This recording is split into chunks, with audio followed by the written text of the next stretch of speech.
Look how happy she is to have you cookies. She not even gonna eat them though. Why she can't eat her cookies?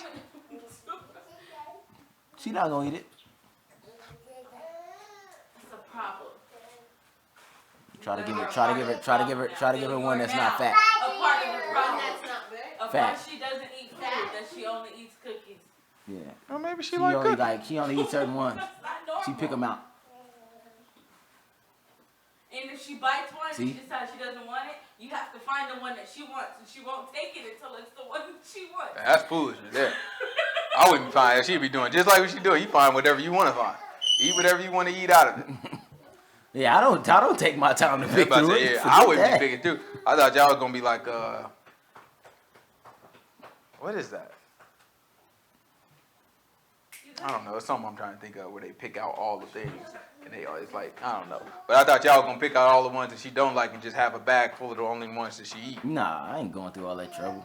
That's what I'm saying. You can do that. Boy, back up. Share. Come here. You have Pretty come good. here. Oh, wait.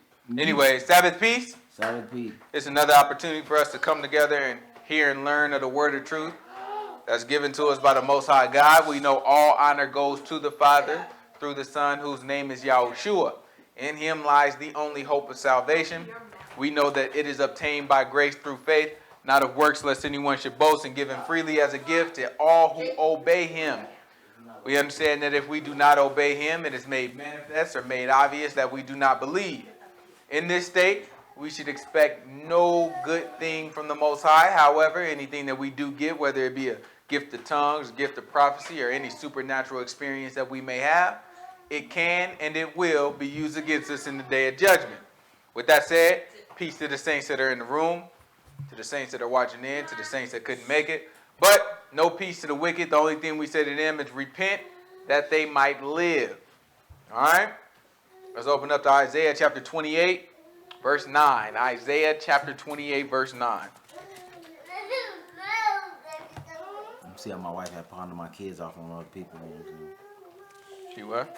Pawn her kids off on other folks. What you bond them on to? Y'all went with the girl? Tasha and Shanice. Oh. Oh, she asked him. Yeah. Without my consent, bro. I didn't even know. She was like, Tasha already said. And Shanice gonna be there. And I was like, yeah. That's She hilarious. didn't tell me about this one. She usually asks me. And I'll tell her. Look at Tasha supposed to be doing it. That's why. No, she She only asked for one. So I thought you were gonna take her as a kiss to your mom's house like you do, and I was like, oh, okay. You gotta bear each other's burdens. You understand? That's a commandment. Y'all better tell her more. Right, Philip doesn't be doing Bible study and one on his hip. Why else Yeah, that's a possibility. So That thing ain't gonna happen. you just make sure you keep my kids. I appreciate it. You kids gonna start getting whoopings by Philip in a minute. For that thing happen. I straighten them all out. No, son. If he'll eat it, can he have some? No. He opened his mouth and I know. it's ready. A little greedy thing. Whom shall he teach knowledge? So the book said, to whom, this is Isaiah chapter 28, verse 9.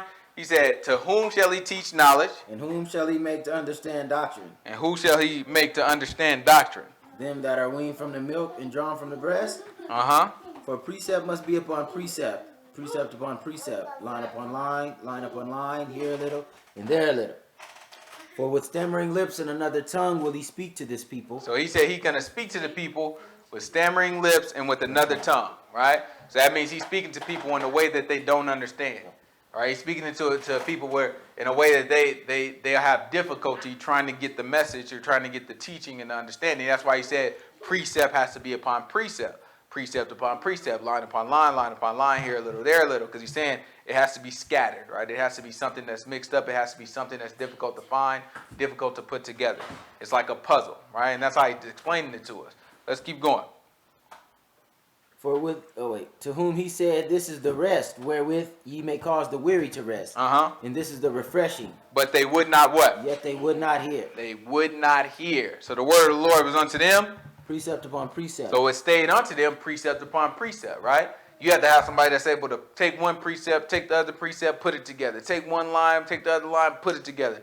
take a little bit from here, take a little bit from there, put it together, right? To rightly divide the word. If you don't have that, then it's going to remain unto you precept upon precept. So that means it's going to remain scattered for you. All right, keep going. Precept upon precept, line upon line, here a little. Wait, line upon line, here a little, and there a little, that they might go and fall backward and be broken and snared and taken. All right, so it ends up being a trap for them. Right? If it remains that way, if you do not hear, if you do not obey, if you do not put the effort and the consistency into actually learning the word and letting it change your life, it becomes a snare. It becomes a trap. You end up being broken. You end up being taken. Right? Our whole goal, our whole faithfulness has to go towards overcoming the trap. Overcoming the trap that not Satan, not anybody else, that the Most High God gave to us. Right? To choose his elect. Why don't you relax, boy? Why don't you worry about yourself? Go find her. All right? So we look at these things and we always want to make sure we stay focused on the goal that the Most High God put in front of us. Let's go ahead and go to, we finished out Acts chapter 11 last week. So let's go to Acts chapter 12. Let's start right there. In Acts chapter 11, we talked a little bit of how, it kind of recapped at the beginning of what we talked about the week prior, talking about Peter having a vision. And we talked a little about how people can mistake that vision and people see what they want to see when they read the book. Then we go on and we get to talking about how the disciples, they traveled a little bit, and Barnabas went to go find Saul, and then Saul and Barnabas were preaching in Antioch, right? And that's where they were first called Christians, right? We saw the book told us the disciples were first called Christians there. So we talked a little bit about Christians and how we got here and all this stuff. We looked at how the Messiah told us that our land would be trampled down by Gentiles, right? And so we talked a little bit about the Gentiles. So now we're gonna go to Acts chapter 12. We're gonna start at verse 1. We'll try to get through chapter 12. Now about that time, Herod the king stretched forth his hands to vex certain of the church. All right, so this is Herod. All right, they say Herod. This is actually Herod. So King Herod that tried to kill Yahushua. When we read in the gospel, there was a King Herod, and he tried to kill Yahushua when he was a baby. All right, so this is actually, they say this is one of his sons. All right, because they were all King Herods, just like they may call me Mr. Harris, and then Zahar grew up and they call him Mr. Harris as well. Right? Because they call my dad Mr. Harris as well. So we look at it, and that's kind of how they're referring to him as King Herod. But they say this is one of his sons. All right? And so King Herod, he was from Edom. All right? So he is from Edom. He wasn't from Israel. He is from Edom, but still technically a brother nation. All right? Let's keep going. The king stretched forth his hands to vex certain of the church, and he killed James, the brother of John, with the sword. All right? So you see, after that, the king, he stretched out his hand. He wanted to vex certain of the congregation. Then he ended up killing James, right? So he ended up having James. James was an apostle. So it's not the head honcho James. It's a different James, right? So he ended up killing James, and he was doing that to vex the congregation. He wanted to make the congregation upset and cry. All right, so let's see. And let's see why he did it. And because he saw it pleased the Jews, he proceeded further to take Peter also. Right? So because he saw that it pleased our own people would have rather see us die by the hands of this man. All right? So he went further. He is, all right, let me go ahead and get at Peter too. So let's see what happened to Peter. Then were the days of unleavened bread. All right? So the days of unleavened bread, that's what we celebrate every year. Passover. Right? So that's when Passover falls. That's when the first fruit falls on that Sunday when Yahushua resurrected. All right? We look at all those things. That's the days of unleavened bread. But watch what happens here. And when he had apprehended him, he put him in prison and delivered him to 4. So he ended up putting Peter in prison. All right? And then he, in other words, he was trying to keep Peter. So he killed James, and then he tried to keep Peter. You know what I'm saying? Because he was like, oh, Peter the head honcho. We get him, we got something. But he didn't kill Peter. He just tried to put him in prison. So once he put him in prison, you know what I'm saying, you can imagine that people kind of react in a certain kind of way. But watch what it says. And he delivered him to 4 quaternions of soldiers to keep him, intending after Easter to bring him forth to the people. And see, so you see where it say Easter, the word that's really there is Passover. Right. Right? It say Passover. It's Pesha in Hebrew. And so that's what it's really saying is Passover, but they translated it as Easter. All right? And again, you have Gentiles, right? So you have Gentiles who put their own stuff in there and they ended up translating it and everything. But if you look up the actual Greek word that's used there, it's the same Greek word that's used other places in the New Testament, and it's translated as Passover every other time. They chose here, for whatever reason that they chose here to translate it as Easter, right? But that's actually Passover, right? And that's how people get these traditions, right? They picked up a tradition and they go, and that's how it gets to us, right? Because you have a Gentile that translated these books, right? Gentiles translated these books, and our whole thing is taught to us by Gentiles, right? We learn English, we learn the book, we learn everything that we know. It was taught to us by Gentiles, right? You look in the book, you'll never see that. You'll never see it. You'll never see a Gentile teaching a Hebrew the word. It just wouldn't happen, right? It wouldn't happen. Whenever the word was being taught, it was being taught by the Hebrew. That would only make sense in that time, right? It wouldn't make sense for a Gentile to come along like, oh yeah, Hebrew, let me teach you a little bit about God, right? Gentiles wouldn't have had it. If a Gentile had it, he had to learn it from a Hebrew. If you learned it from a Hebrew, what I look like learning it from you, I'm just going to go to the Hebrew you learned it from, right? But now, since everything was scattered, and the Most High God, he took. So let's go to we're gonna hold what we got there. Let's go to Deuteronomy chapter 32. We kind of touched on this a little bit last week too. We talked about in Genesis chapter 10, we saw that Ashkenaz was the son of Japheth, right? And we saw that Japheth and his brethren made up the isles of the Gentiles, according to Genesis chapter 10. Then we look back in Genesis chapter 9, and Genesis chapter 9 said Japheth would dwell in the tents of Shem, right? And we looked at the word that said enlarge, right? And we said that every other time that same Hebrew word is translated in the book, it's never translated as enlarge. That's the only time. Every other time, it's translated as something like deceive, or entice, or persuade, right? So we looked at it, we like, let's look at that sentence differently. What if it was translated entice, right?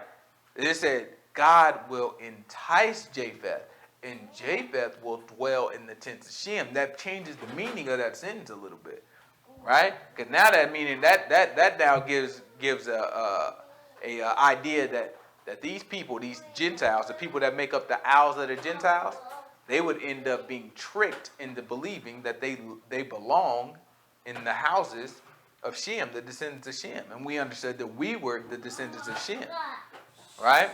So we look at Gentiles end up being deceived or enticed to believe that they are descendants of Shem. So when you look at Shem, that's why you guys may hear, and they talk about Hitler, and they talk about people that don't like Jewish people, they'll call them anti-Semites. And the word what that come from is a Shemite. Right, so you're a Shemite, that means you are a descendant of Shem. So if you're an anti-Shemite or an anti-Semite, that means that you're against people who are descendants of Shem. So they'll call Hitler, and they'll call all these people who don't like Jewish people, the Nazis, they'll call them anti-Semites. But in reality, they're not Semites at all. They think they are, but they're not Semites at all. They're actually descendants of Japheth. So they're Japhethites, whatever you call it, right? Japhethites, there we go. It's Deuteronomy chapter 32. Deuteronomy chapter 32. Give me verse 15.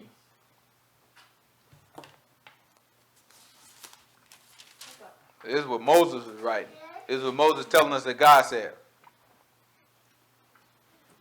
But Jeshurun waxed fat.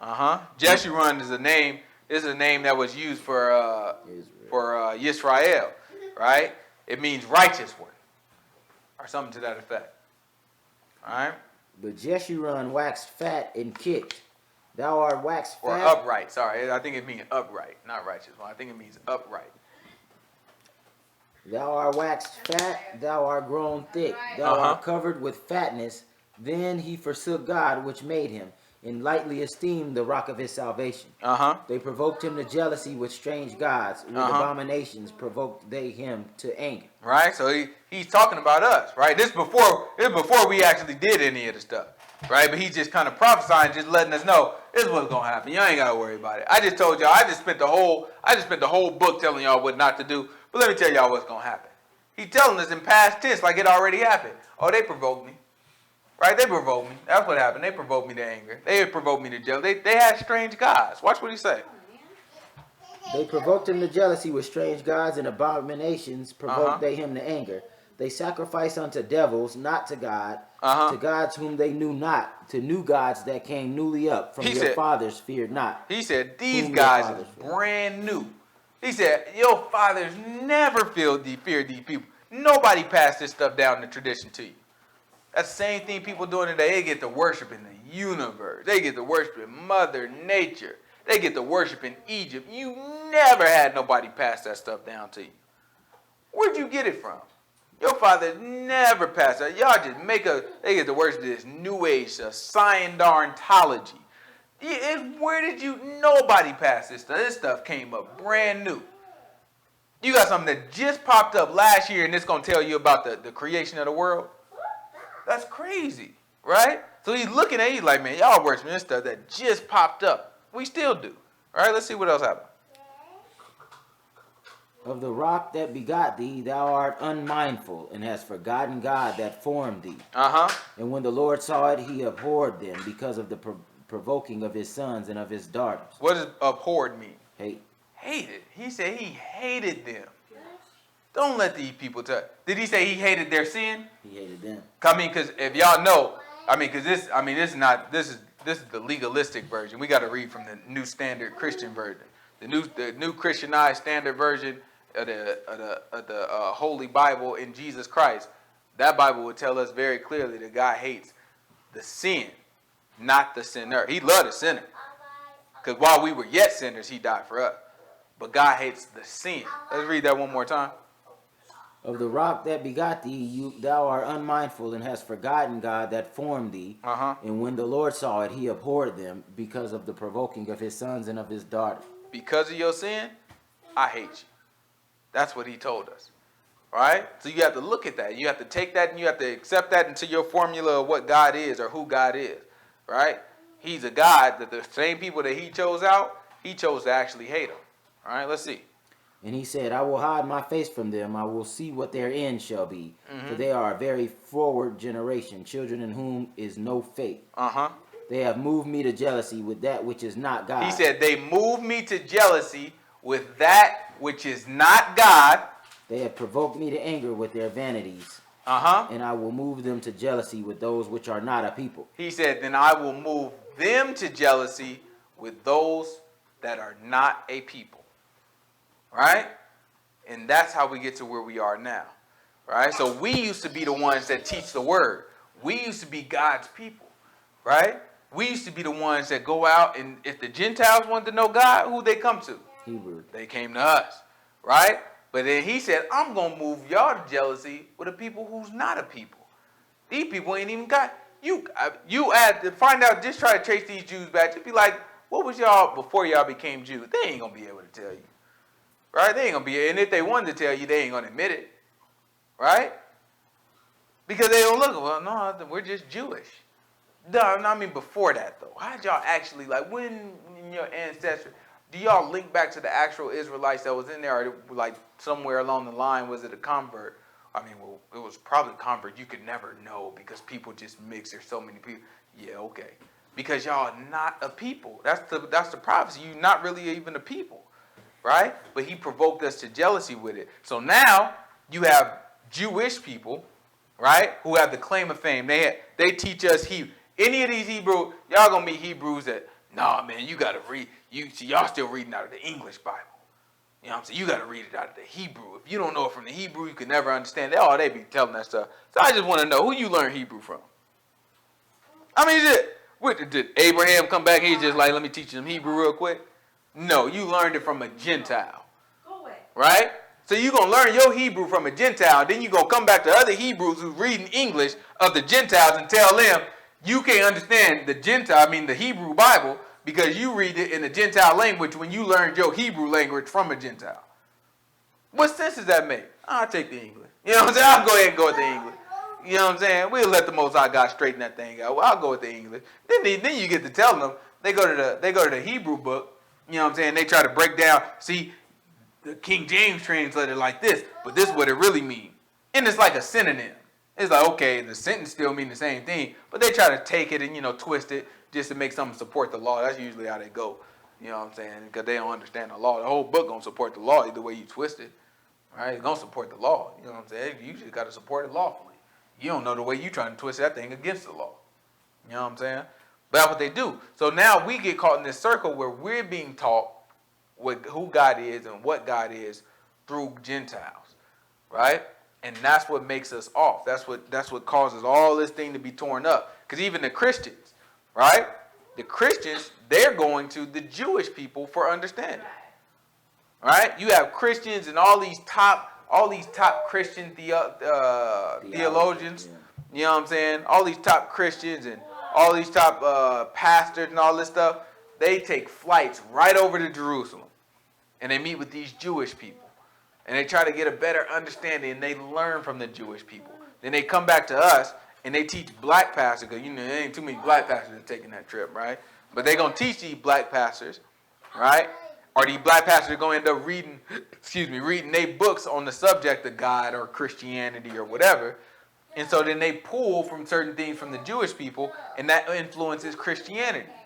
And Christianity has already been influenced by every other Gentile tradition and custom in the world anyway. Not to mention just by wicked lust. You know what I'm saying? Wanting to pack out a church, wanting to make money, wanting to make it commercial, wanting to spread it for, not necessarily to spread the truth and to make people make a decision when it comes to the truth, but just spread it just for the fact of revenue, right? Or just for notoriety. All right, so we look at these things and it's all this stuff mixed in. But you see, all of it is centered around Gentiles. All right, all of it centered around Gentiles. And anything that we have, it stems off from a Gentile. Right? And that's because the Most High God has put us in a position. He's trying to show us, and he's trying to move us to jealousy with someone who is not a people. Right? We are the people. Right? And now he's moved us into jealousy with somebody who's not a people. Let's go to Deuteronomy chapter 7. Just so we can try to understand how he feels about us. It's Deuteronomy 7, verse 6, I think I want.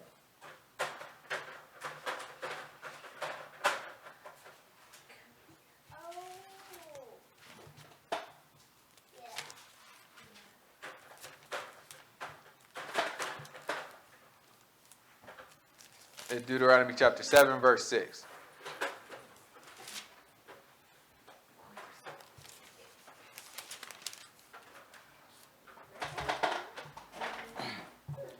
For thou art a holy people unto the Lord thy God. The Lord thy God has chosen thee to be a special people unto himself above all the people that are upon the face of the earth. All right, so if you look at these things, he say very clearly, talking about us, Israel, Hebrews. He said, you are a holy people, which means set apart. He said, you've been chosen above everybody else on the earth, every other people on the face of the earth, to be, what did he say? Unto himself above all people that are upon the face of the earth. All right. Special people. So he's going to cause us to be special. All right, so this is how he viewed us. Right? He didn't view every nation like that. He said we were above all the people. Zara, stop. He said we would be above all the people. You got to sit down. It's the word being preached. Get up there and sit down. All right, so he said you got to be above you. We is above all other people. All right, so he put us in that position. And then he removed us from that position. And then he made us to believe, or made the world to believe, that another people who are not a people were his people. Right? And that was all in terms to move us to jealousy.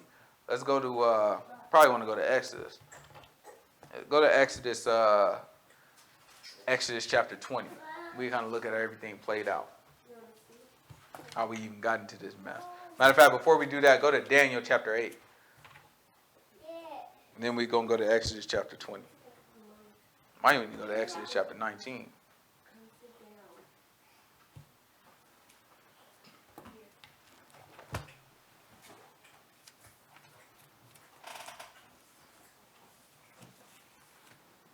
It's Daniel chapter 8, verse 19.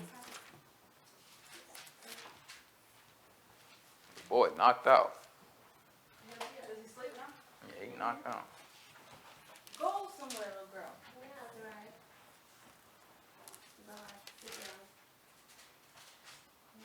That thing was easy here. At the house, he be giving my wife the blues. Huh? Cause at the house, he be giving a knock of the blues. Daniel, what? It's Daniel chapter 8, verse 19. Sorry, leave that car alone right now. And he said, Behold, I will make thee know what shall be in the last end of the indignation, for at the time appointed the end shall be. The ram which you saw having 2 horns are the kings of Media and Persia. Mm-hmm. And the rough goat is the king of Greece, Grecia. Mm-hmm. And the great horn that is between his eyes is the first king. Mm-hmm. Now that being broken, whereas 4 stood up for it, 4 kingdoms shall stand up out of the nation, but not in his power. Mm-hmm. In the latter time of their kingdom, when In the when? The latter time of their kingdom. In the latter time of their kingdom. So now we're talking about a latter time. Let's see what they could possibly be talking When about. the transgressors are come to the full. He said, when the transgressions are come to the full. A king of fierce countenance and understanding dark sentences shall stand up. All right, so when we talk about transgression coming to a full, where else have we seen that before? We seen that when we got kicked out of the land. We seen that when the Amorites got kicked out of the land. All right, well the Amorites, right? Genesis will tell us first.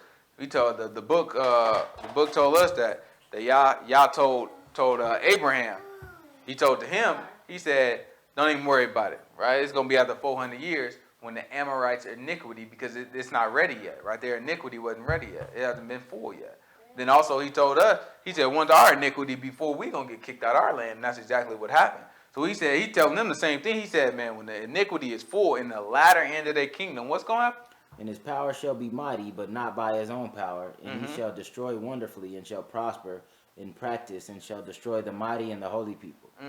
And through his policy also he shall cause craft to prosper in his hand, and he shall magnify himself in his heart. And by peace shall destroy many.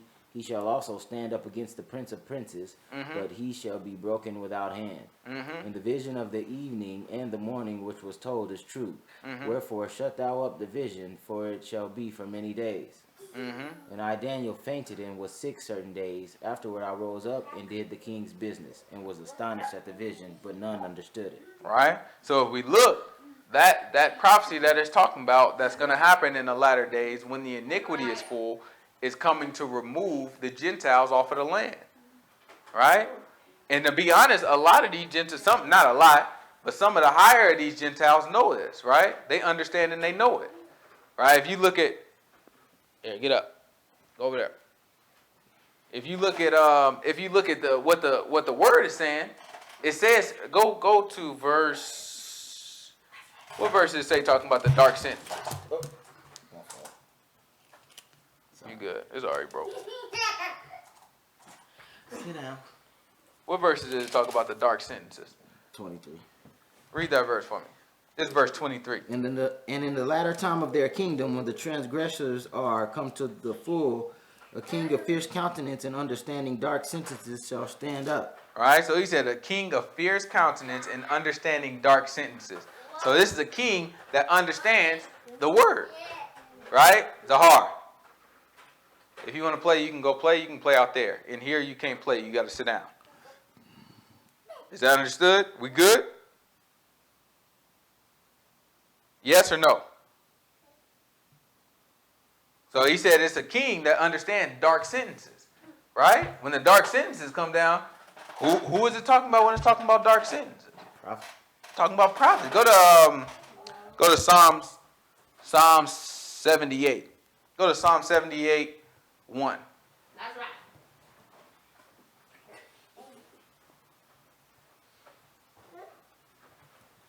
This is Psalm 78, 1.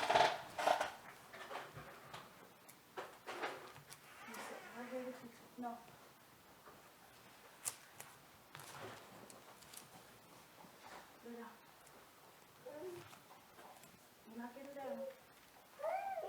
Psalm 78. Yeah, it's Psalm 78, verse 1. We're going to try to figure out what dark sentences is. Give ear, O my people, to my law. Uh-huh. Incline your ears to the words of my mouth. So he's talking about the law. He said, incline your ears to the words of his mouth. This is all God, right? Let's see. I will open my mouth in a parable. He said he's going to open his mouth in a parable. I will utter dark sayings of old. He's going to do what? Utter dark sayings of old. Eat the dark sentences. Right? It's the Most High God. He's talking about dark sentences. Let's see what else happened. Which we have heard and known, and our fathers have told us. All right, so now talking about us. Our fathers have told us these dark sayings, right? That's how we know them. And what are we supposed to do with it? We will not hide them from their children, showing to the generation to come the praises of the Lord and his strength and his wonderful works that he has done. All right? So these are dark sayings that we were supposed to pass down to our generations. Zahar, hush. Zahar, hush. All right? So we are supposed to pass down our stuff to our generation, to our children, so that they'll understand it. These are the same things that this king, that's not our people, right? He understood these sayings. So it's a king of fierce countenance that came around, and he's going to understand these sayings. And that's going to be the end of the Gentiles. It's going to be the latter end of that kingdom. And when the iniquity is full, that's when the Gentiles will be removed from the land. Right? The only reason they're there now because the iniquity ain't full. They ain't done enough yet. Right?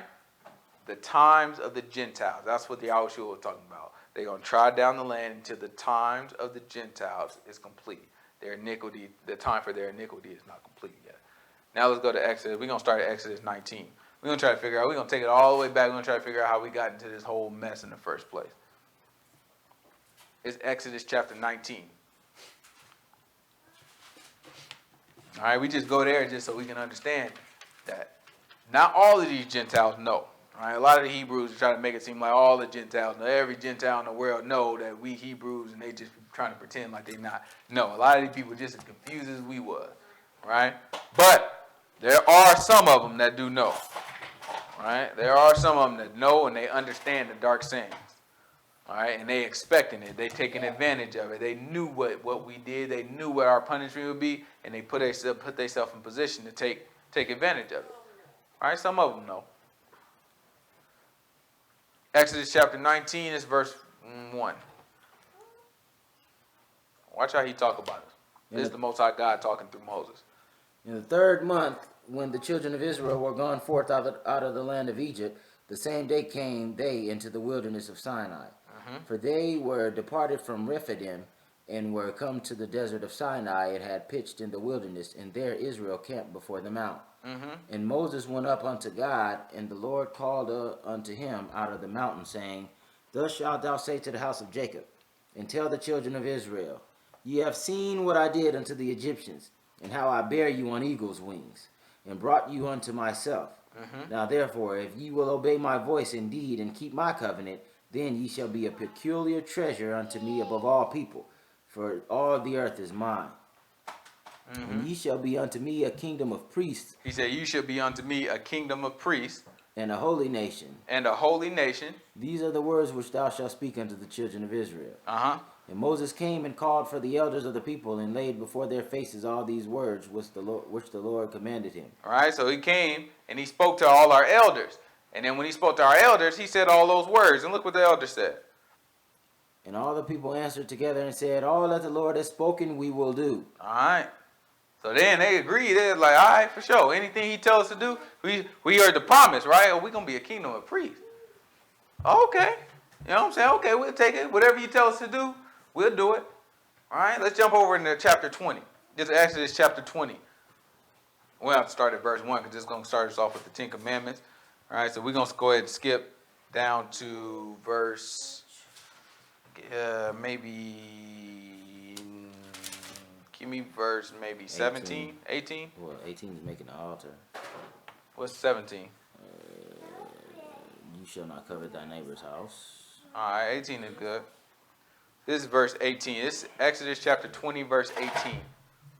And all the people saw the thunderings and the lightnings and the noise of the trumpet and the mountain smoking. And when the people saw it, they removed and stood afar off. And they said unto Moses, Speak thou with us, and we will hear. All right? So this is after they heard the 10 Commandments. Remember, 10 Commandments, that's the Most High God talking. That's not Moses. That's not Aaron. They just heard voices come out of the sky, thunderings and lightnings and the ground shaking and fire coming up out of the mountain. All these different things, and then you just hear this big thundering voice talk, everything shaking, everything going around. So they don't like that stuff. He get to the 10th one, and remember the Most High God, he probably about to keep on getting. Remember, right after this, Moses, the chapters after this, Moses spent 3 chapters going over laws. Right after this. So likely what we're looking at is the Most High God was about to say all these laws to the people flat out, right from his own voice. They stopped him at the 10th one. They're like, whoa, hold on. Moses, listen, this whole time, we ain't heard this man's voice.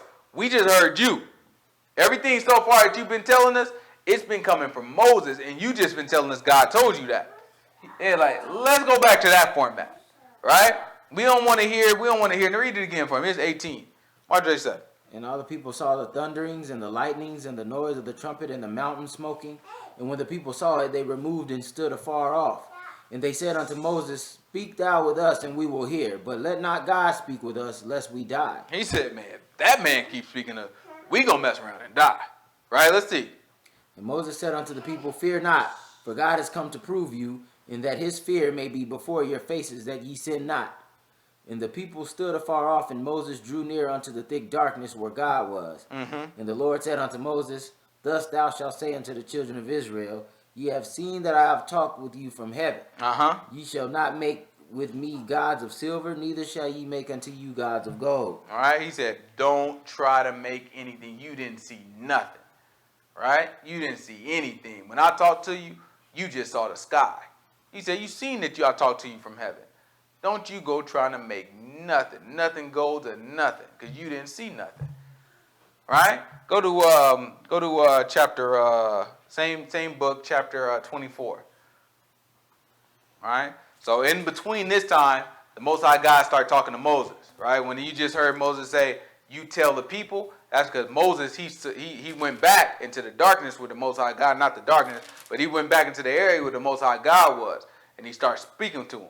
So the Most High God was speaking directly to Moses at that point. He is no longer speaking to all the people. So this is when Moses was in for the first 40 days. So he did 40 days and 40 nights 2 times, right? So this is the first 40 days, 40 nights that he was in there, right? And he is speaking to the Most High God laying down all this stuff for him, you know what I'm saying? And then he comes out in this chapter 24, right? So in chapter 24, this is when he actually get out. This chapter 24, you can start about verse 3. And Moses came and told the people all the words of the Lord, and all the judgments. And all the people answered with one voice and said, All the words which the Lord has said, we will do. So this is the second time they said that, right? First time was in chapter 19. It's like, man, oh yeah, you heard them promises. All right, well, everything you say, we'll do, right? Everything that you tell us, we'll end up doing. Now he done told them some stuff. He's like, okay, well, everything you just told us, we'll do it. So it's 2 times they agreed. Let's see what else happened.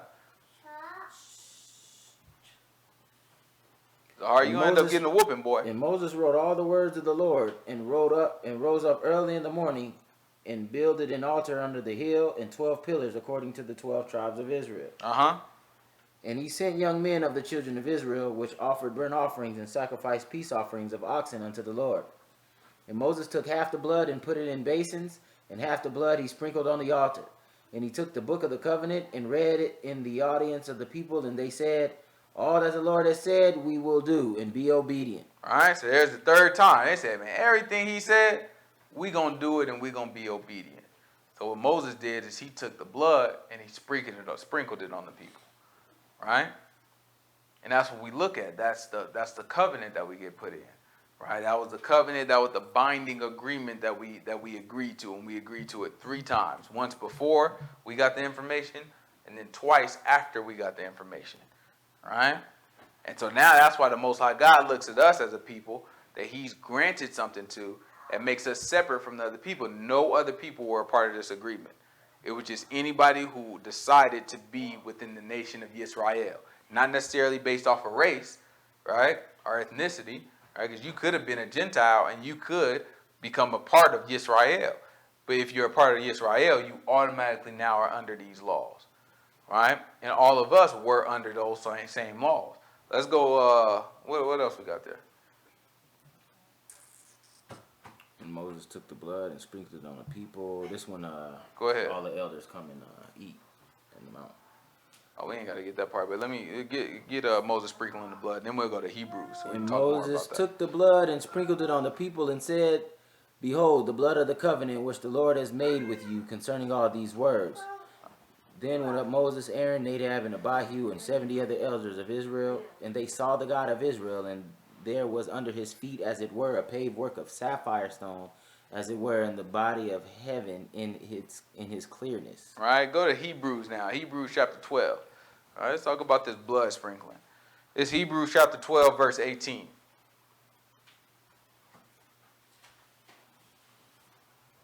They say the elders, they saw God. They saw that. They saw what Ezekiel saw. You got this. You got it. Lay down. It's all right. You're almost there. You didn't hear your mom say lay down?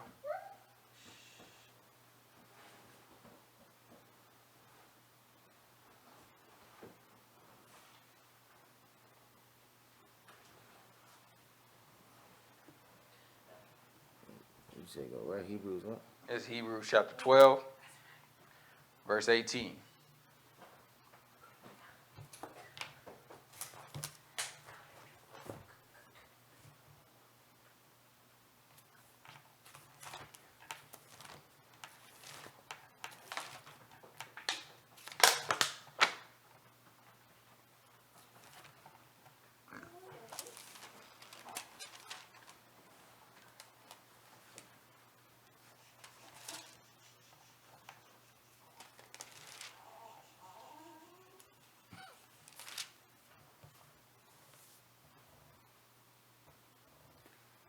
For ye are not come into the mount that might be touched, and that burned with fire, nor unto blackness and darkness and tempest, and the sound of a trumpet, and the voice of words, which voice they that heard entreated that the word should not be spoken to them any more. All right, so this is the writer of Hebrews. He's telling us about the same thing that we just read about in Exodus.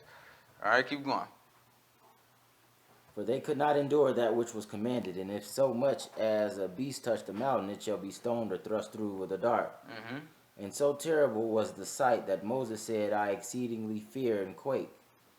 But ye are come into a Mount Sion, and unto the city of the living God, the heavenly Jerusalem, and to the innumerable company of angels, to the general assembly and church of the firstborn, which are written in heaven, and to God, the judge of all, and to the spirits of just men made perfect. Mm-hmm.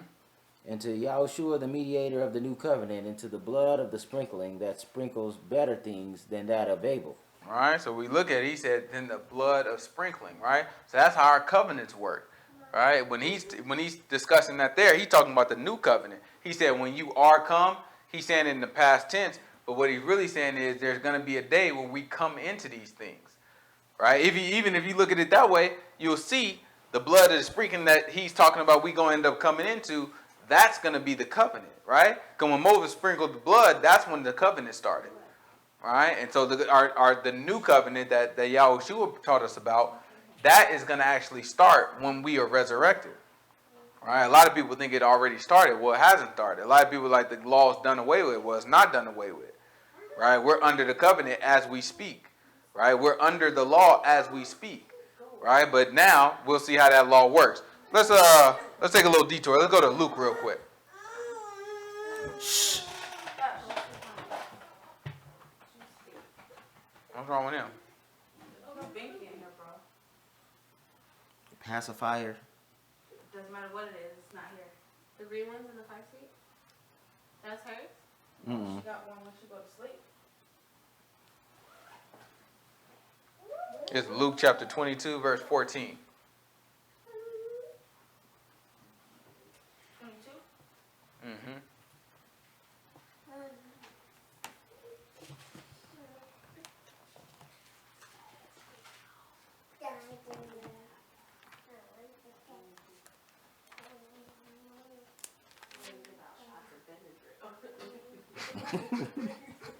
Knock her out. I don't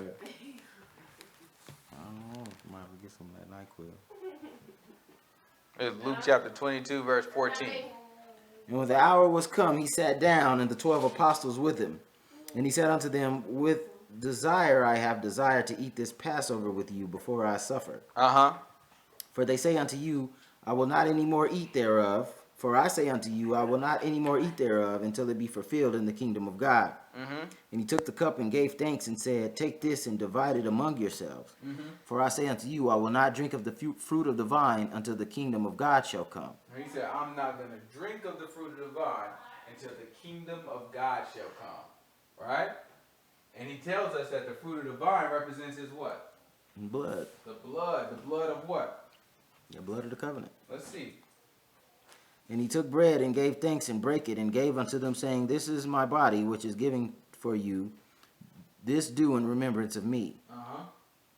Likewise also the cup after supper, saying, This cup is the New Testament in my blood, which is shed for you. Represents what? Covenant. New covenant, right? The word testament can be translated also as covenant. Right? So he said this is the new covenant that what? In my blood, which is shed for you. In my blood, which is shed for you. So if the blood is shed for him, that means it's sprinkled. Alright? So he's saying he's not going to drink of the blood of the fruit of the vine until the kingdom comes. Right? The kingdom of God comes. So now we know that this sprinkling of the blood, the sealing of that covenant has not begun yet. Therefore, we're not inside the new covenant yet. Currently, we're still under the old covenant, right? So let's go to Romans. His vow ain't up yet. Romans chapter 7.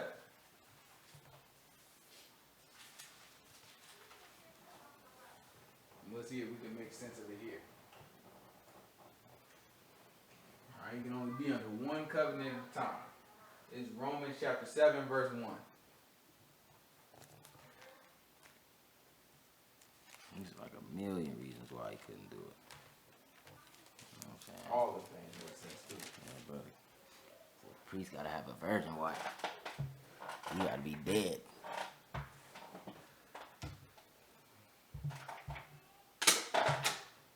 Know ye not, brethren, for I speak to them that know the law, how that the law has dominion over a man as long as he lives. So why is New Testament Christian Paul talking to people about some darn law? He said, man, I speak to them that know the law. He's a Pharisee. You know what I'm saying? This man learned at the feet of Gamaliel. Alright, he know exactly what he's talking. He said, man, no, you not, brother. I'm talking to y'all that know the law. He said, I'm not talking to y'all Gentiles now. I'm talking to y'all that know the law.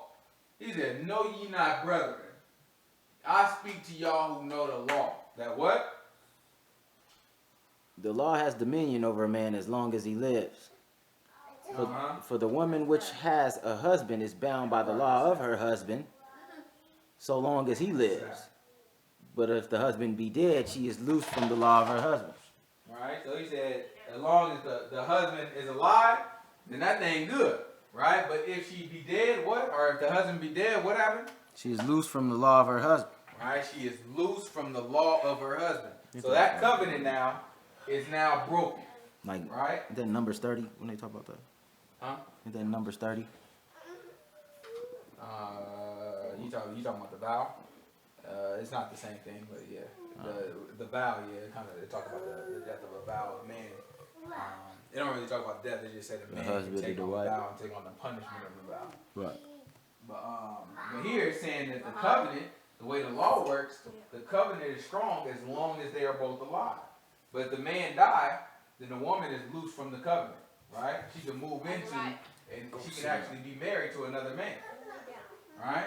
So that's what we look at. So we see, we have a covenant, we made a covenant, we agreed, we said 3 times, we gonna do everything the Most High God say. That's our covenant, right? So now you have 2 people, the Most High God living forever, and then you have us, right? So somebody got to die for this covenant to be broken, right? So let's keep reading. So then, if while her husband lives, she be married to another man, let's just say, Yahushua come along, right? Yahushua come along, and we say, you know what? I am going to say I am no longer under the law, and now I'm under the New Testament, the new law. The new covenant, right? Let's just say that's how it works out. How does that work out? If he say, while her husband is alive, what happened? as long as he lives. A woman which has a husband is bound by the law to her husband as long as he lives. But if the husband be dead, she is loosed from the law of her husband. So then, while her husband lives, she be married to another man, she shall be called an adulteress. Right? So that would make us adulterers. Right? If we take the Most High God, he gives us one covenant, then through his son, offers us another covenant, and we take on and latch on, and that covenant is sealed while the first one is still, we still alive, so we can't just get out of the other covenant. So now we alive, we got that other covenant hanging over us. Most High God is still alive, we got that covenant hanging over. Then we got Yahushua, right? He shed the blood. Remember, we couldn't even say that that covenant is worth anything until some blood is shed. So he shed the blood, right? He's resurrected. So now we got that covenant. That's two covenants. We'd be adulterers. The Most High God didn't die. He didn't eat with us then. Huh? I said he didn't eat with us, and he ain't drink the I wine. mean, let's just pretend, though, that that's when the covenant started. We'd be adulterers. Right? So that's how we know that we're not under that covenant. That covenant that Yahushua gave us didn't give it to us. Right? Now watch how wise God is and watch how this thing makes sense. Some people are trying to say, even I used to teach that Yahushua died. And that's what freed us from the covenant. But that don't make sense. Right? Because Yahushua is not the one that gave us the covenant. Right? And the most you can't, even if Yahushua is the one that gave us the covenant, you can't say that the Most High God died. Right? Because that would mess up everything else in the book. He all living. Right? So we look at these things and we see that God never stopped living. Never ceased. Alright? Yahushua in the flesh, he died in the flesh. To show us how we have to die in the flesh. Right? Alright? That's all I'm trying to see. Let's see if we can grab, I probably want 2 Corinthians. It's 2 Corinthians chapter 3, verse 5.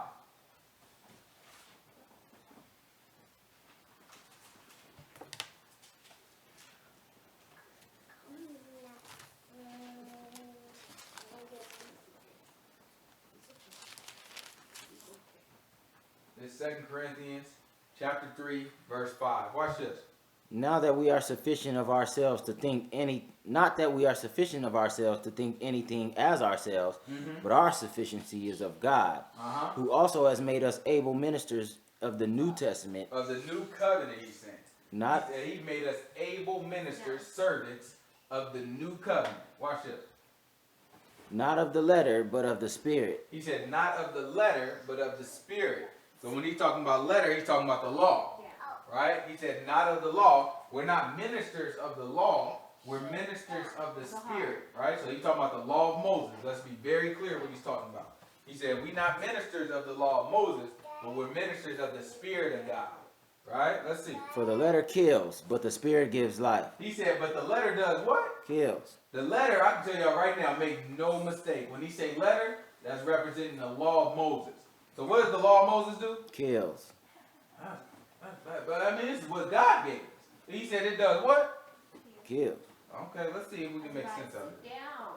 But the Spirit gives life. So the letter kills, but the spirit gives life. What else we got there? But if the ministration of death written and engraved in stones was glorious, so that the children of Israel could not steadfastly behold the face of Moses for the glory of his countenance, which glory was to be done away, how shall not the ministration of the Spirit be rather glorious?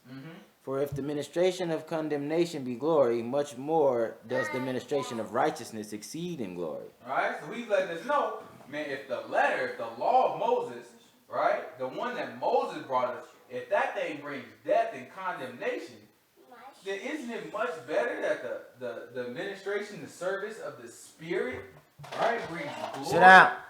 Right? So we look at these things. He said, this is how this thing is supposed to play out. This is what we're looking at. Right? He said, this is the service of the letter. That thing is going to kill you.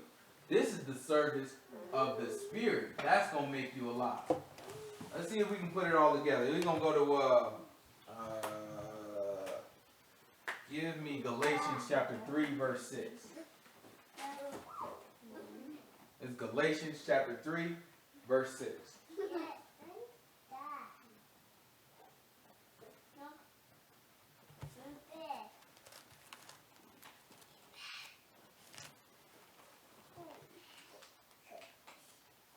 It's Galatians chapter 3, Verse 6. Even as Abraham believed God, and it was accounted to him for righteousness. Know ye therefore that they which are of faith, the same are the children of Abraham.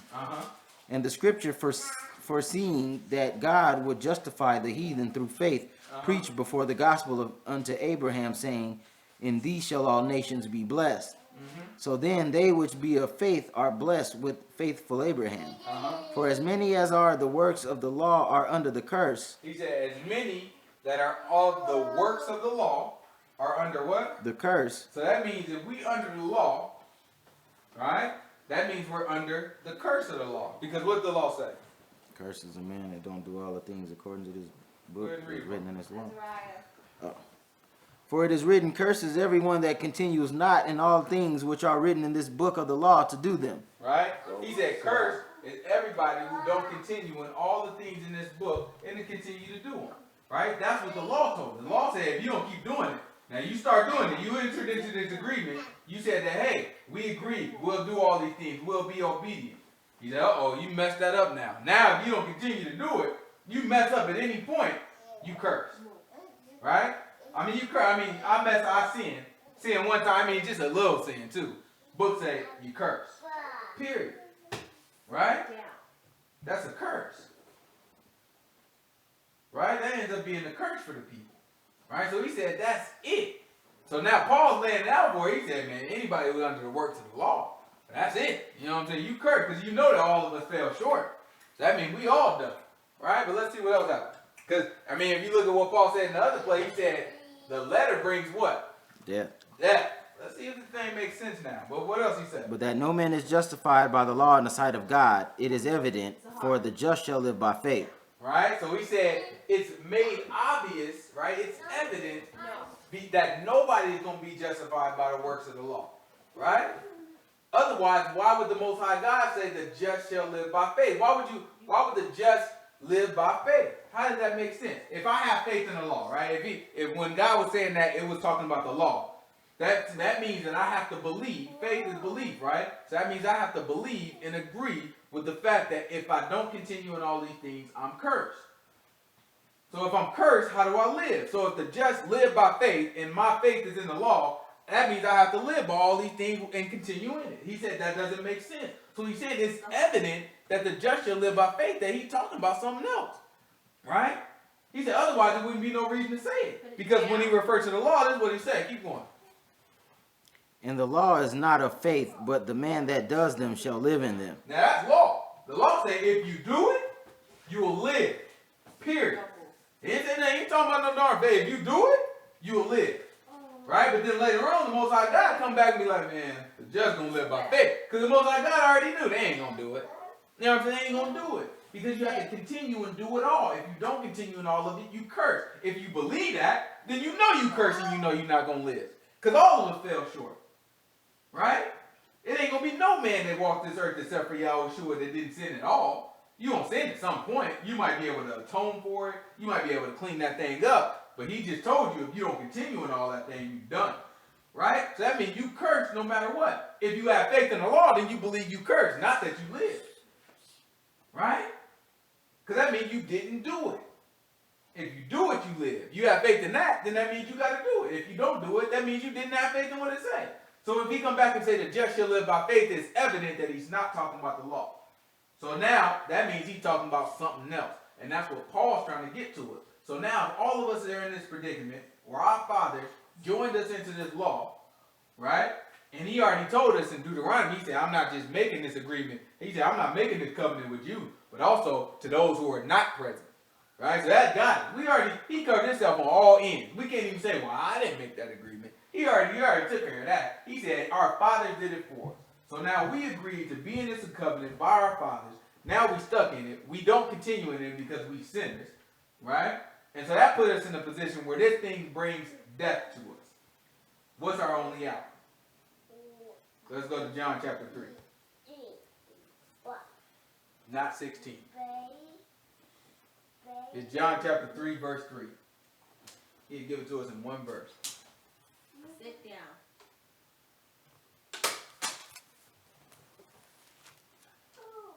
Sit down.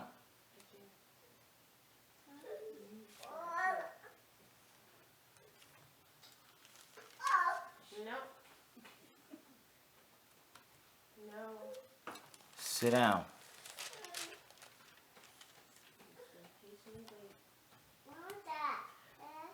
Yahushua answered and said unto him, Verily, verily, I say unto thee, except a man be born again, he cannot Except a man be what? born again, he cannot see the kingdom of God. And that's the answer. All right, that's the answer. Right now, we under the law. All right, we didn't continue with all of the law, just like Paul said. If anybody is under the works of the law, that man cursed. Because the law tells us very clearly, anybody who don't continue in all of this says that he cursed. So we sin, that make us curse. Right? We can't have faith because to believe. Let's just say I believe the law. What I believe about myself, that I'm cursed. Period. You can't say that I believe. You had a Christian that be like, you know what I'm saying? I put all my trust in God, but I just believe that women should be able to preach. You can't say you believe the book. You say, the book clearly said. I just believe that I can speak in tongues wherever I want to believe. I believe God. I just believe that we can all speak in tongues at the same time. You don't believe. If you don't believe the book, that's not what the book is. You don't have no faith in the book. The book tell you very clearly what it is. I read the Bible all the time. I love God and I believe Him and I have complete faith in God. But I just believe that none of us can ever stop sinning. Everybody gonna sin, right? And we gonna keep sinning. That's just how it goes. But now you can't believe the book because that's not what the book said, right? So that's not faith. When we look at the law, it's the same thing. When you look at it, if you sitting there saying, "No, my faith is in the law," I know that the law, this is righteousness, God, and that is right. It's righteousness. This is what God gave us. This is righteousness. So if you a student of the law and you really know the law and you believe it, and that's where your faith is, then you believe that you curse. Period. How you get around it? You have to believe that you curse if that's what you put in there. So that's what Paul tried to let us know. Like, y'all don't go for the hype now. You know what I'm saying? The law there, that thing good. If we kept reading down Romans 7, he'd tell you very clearly, the law good. That thing good. That thing right. Right? But don't make no mistake. Your butt gonna get got because you cursed. Ain't no way around it. You are cursed. And that's what faith in the law gets you. So now if the Most High God tells you the just shall live by faith, but your faith in the law tells you that you curse, there's something that ain't working there. Right? So Yahushua is telling us that we have to die and be born again. Right? What does that solve for us? Well, once we die, that takes us back to what the Paul said that when he told us, I'm speaking to those who know the law. If a person is in a covenant, if he's married to a woman, once he died, the woman is free. So once we die, we're free from the covenant, right? That's why the law, the letter, brings death. It's the service of death. It's meant to kill us. He put it in place to kill us. If it don't kill us, how can you be born again? Right? So now we work under the law. We live under the law. We die under the law. And the Most High God revives us by the Spirit. And that's what Paul's talking about when he says, the letter brings death, but the Spirit brings life. And that's why the just shall live by faith. That's why the just shall live by faith. You got faith, you're going to be born again, you're going to obey. Because that comes by the words of Yahushua, who at the same time is prophesied in the law. Right? Because Yahushua is telling us, just do these things. Right? He just do what I tell you to do. Follow my commandment. He didn't tell you, you'll never read nowhere when he told Yahushua told us, follow all the law or you going to hell. Yeah, you'll never pull up anywhere in the book. You can have people run their mouth because it's very true. Yahushua never told us that we can eat pork. He never told us that we don't have to keep a Sabbath. He never told us the law was done away with. That part is absolutely true. But at the same time, the man never told us if we eat pork, we going to hell. He never told us if you don't keep the Sabbath, you going to hell. If you don't keep a feast day, you going to hell. Right? Those things are also true. Right? So you have two things done. Now you can't say, well, people already knew that if they keep the Sabbath, they don't keep the Sabbath. That's what a lot of people say. Yahushua didn't have to say, if you don't keep the Sabbath, you going to hell. Because everybody already knew that. We was all Jews. So we all didn't know that we wasn't supposed to commit adultery. That part everybody forgot because he sure told us that. He said, you commit adultery, you going to hell. Period. He said, you defile. Period. Right? Grab, it's Luke chapter 14. We can end off right here. Let's look at all the stuff that he clearly, Yahushua out of his own mouth, he clearly tells us what a defile is. He didn't say nothing about no Sabbath. He didn't say nothing about no eating unclean meat. Right? He He said anything about all that. But he clearly told us these things, and these things are just as obvious. Right? So why did he leave the Sabbath out? You tell me adultery is more obvious than is less obvious than the Sabbath? I doubt it. Right? Because he put in there the things that he made specific. These are the things that if you walk by faith according to these things, then you shall live. You can keep all the law, as long as you do what he said. You keep all the law. You can keep all the law. From this point on in your life, you can keep all the law and still take your butt right to hell. You do what this man say while you keeping the law, you good. Just work it into your protocol. Law don't tell you not to cuss. It just ain't gonna tell you. Law don't tell you technically. Law don't even tell you that you can't fornicate. If you look through that thing, it ain't gonna tell you that. It ain't gonna tell you that you gonna get put to death for fornicating. It's gonna tell you you're gonna get put to death for raping a woman. It's gonna tell you you're gonna get put to death for having sex with a married woman, right? But it ain't gonna even tell you that you gonna get put to death for fornicating. You say you gotta take her in and get a pops to give him. That's if she a virgin. Yeah. Right? If she ain't a virgin, ain't no law for that. Let's just say somebody got to her, right? She divorced, right? Her husband died, or he put her away. Ain't no law against that, right? Ain't no law against that, right? So we look at this. His standard, you gotta up your standards a little bit with him. Law says you can have more than one wife. That thing ain't fine for y'all, sure. That thing done, right? So you got it. While you keeping the law, you can keep the law, right? It ain't nothing that Yahushua said that's gonna put you against the law, right? But if you keep what he said, you know what I'm saying? While you keeping the law, you good. If you just try to keep the law and you don't keep the things that he said, oh, you're butt dumb. You still under the law, right? You're not living by faith, right? You curse. You can have faith in the law and be cursed. That's fine. You curse by faith, but you're not living by faith. Books say just shall live by faith. Just, right? This is Luke chapter 14. Give me verse 23 maybe. Is 14 what I want? That ain't what I want. I want Mark chapter 7. Yep. I want Mark chapter 7 verse 23.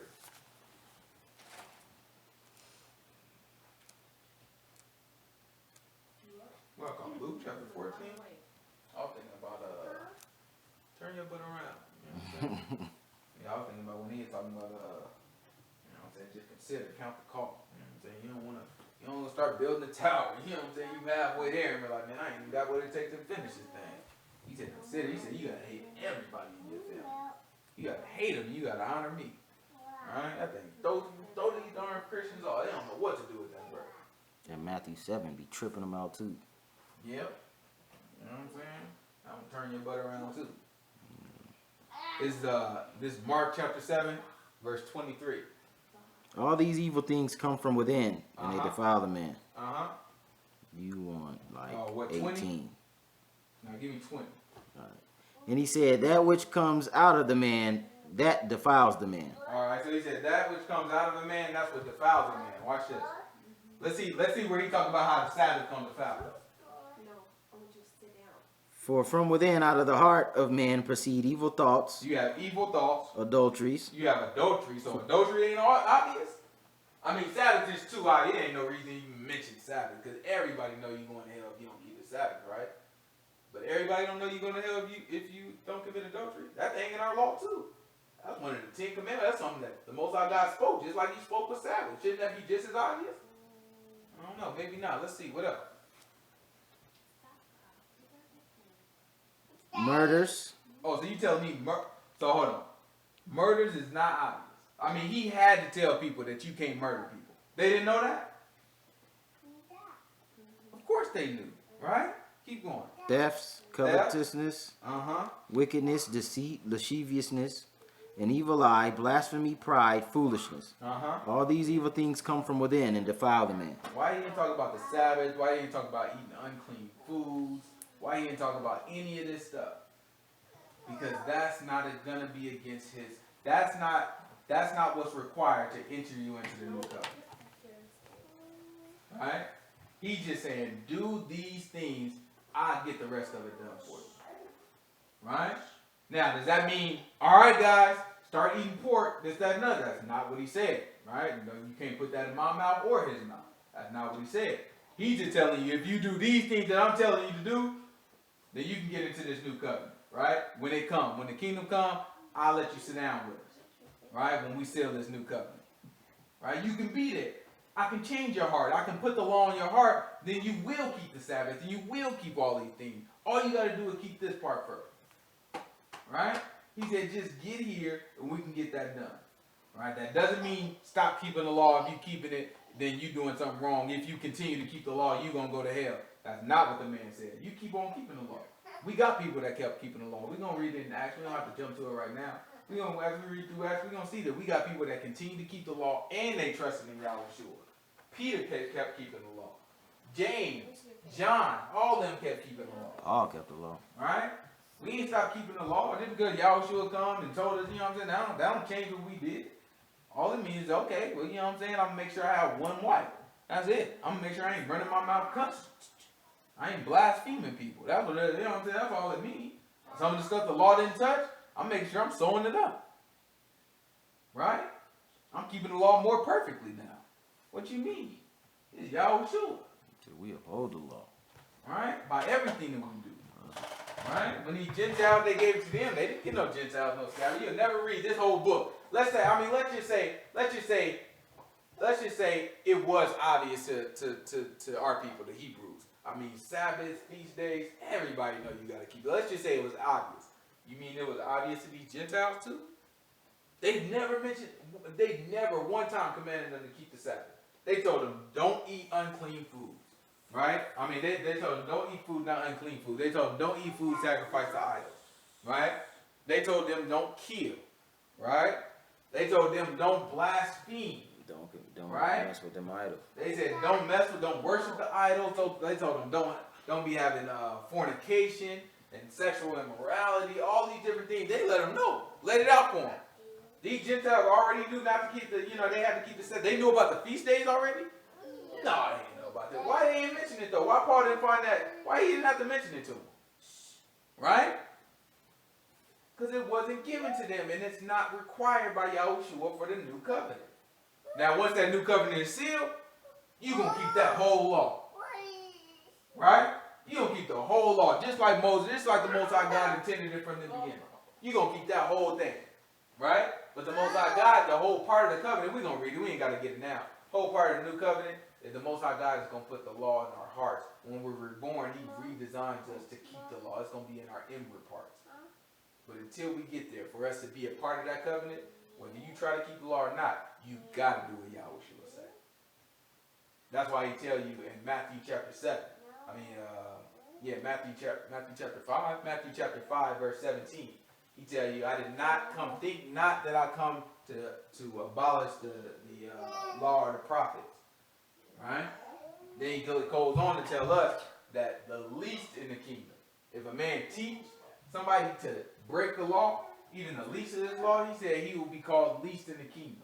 But if a man teach a man to uphold the law, right, and practice it, he said that man will be called great in the kingdom. So you see, there's going to be a least and a great. There's people out there that's teaching not to keep the law, and they still will be in the kingdom as least. We have to keep that in mind. That's a book. That's not me making this stuff up. That's what Yahushua said out of his own mouth. We have to deal with that. I appreciate my brethren that love the law. Just don't teach people if they don't do it, that they're going to hell. Right? You teach people to do the law. You know what I'm saying? That's lawful. Right? You teach people to do the law. You tell them what the law says. You tell them what it is. You tell them to do it. Right? That's fine. Just don't teach them that if they don't do it, they're going to hell. Don't get moved by these Christians just because you mention the law. They get oh no, you being legal. You keep teaching your stuff. Just don't tell people that they're going to hell if they don't keep it. If they have some pork, they ain't going. You know what I'm saying? Just because you don't like pork and all that, I feel you. I don't like it either. You know what I'm saying? But don't make people feel like they're going to hell. Just make fun of them.